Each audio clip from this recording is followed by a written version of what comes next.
Hey everybody. I went to the gym today. In fact, before the title sequence, you saw me doing deadlifts with a trap bar, more like Romanian deadlifts. It's my favorite exercise, and I fear I've just done it for the last time. You know, you often don't know when you've done something for the last time. Like if you're on death row, they bring you your last meal. You're pretty sure that's the last thing you're ever going to eat. But for the most part, you don't know. Like, how many of you are divorced? You know, did you know that you were kissing your spouse for the last time when you kissed them for the last time? Or, you know, when was the last time you picked up your child? You know, my kids are both, I could easily injure myself if I were to pick them up. And even if I were to pick them up, you know, it'd be like a bear hug and leaning back. It wouldn't be just, you know, picking them up and letting them sit on my arm.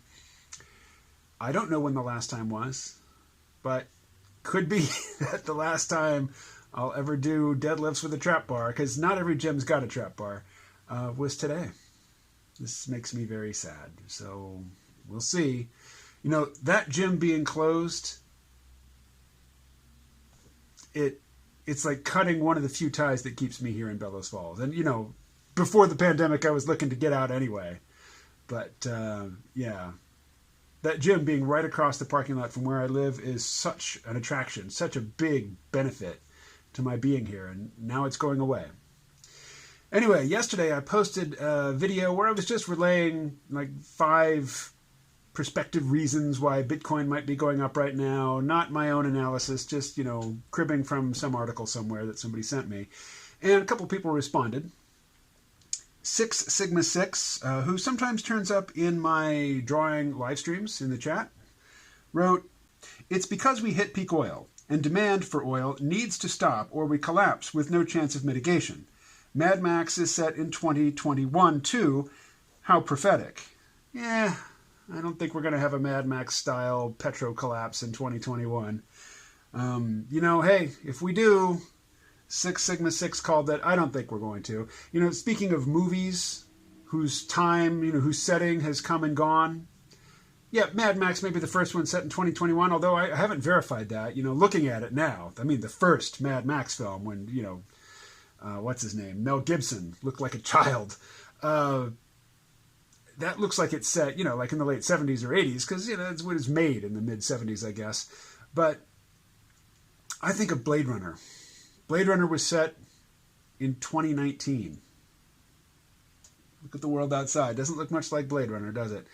Or, you know, I think of Back to the Future Day. In Back to the Future Part 2, when Marty and his girlfriend and Doc Brown go to the future to fix whatever problem's going on there, you know, which involves riding hoverboards around the town square, they went forward to October 21st, 2015. Yeah, 2015 didn't look a whole lot like Back to the Future Part 2. But let's talk about Mad Max.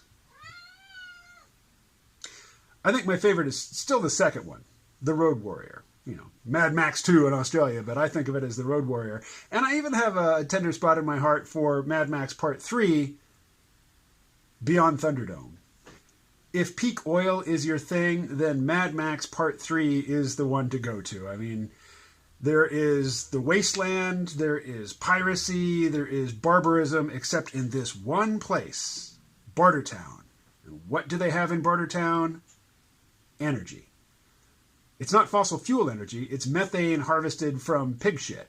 You know, and they have a bunch of pigs in a cave below the town, and you have one guy down there underground who understands the technical implementation of turning pig shit into electric lights. You know, loudspeakers. Basically all the things that electricity does for us. So that film really, really lays down, you know, the gauntlet on energy. And in fact, you know, there's a scene where Master Blaster, the little midget who rides a giant and maintains the machinery of, you know, the power generation down in the cave, he says to Max, he's going to demonstrate his power to Max, because Max says, you know, it doesn't look like you're in charge, you're down here wallowing in shit. Master Blaster says, time for an embargo. Embargo on. And somebody goes and they turn a valve closed, and there's no more gas flowing, no more electricity, and the supposed leader, you know, the Tina Turner character, up top, has to call down and beg for Master Blaster to turn the power back on. He says, "Embargo on," and then she calls and he says, "Embargo lifted." So that's the film that really, really emphasizes the role of energy in civilization.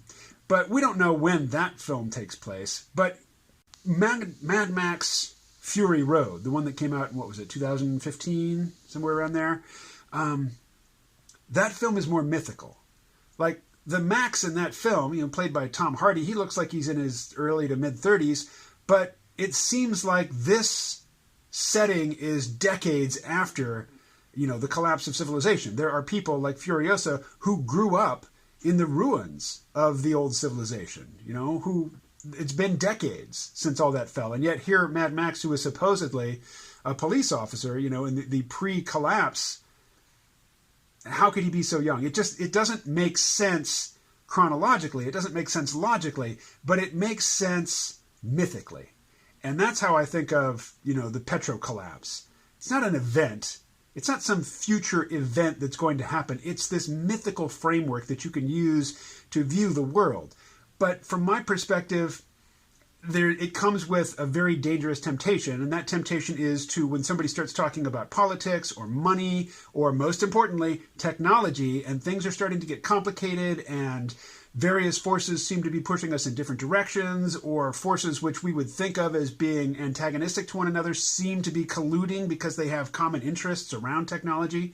And you think, how far can this go? How weird can this get? What non-intuitive downstream effects might manifest from all the things happening now? And it gets really complicated and hard to think about.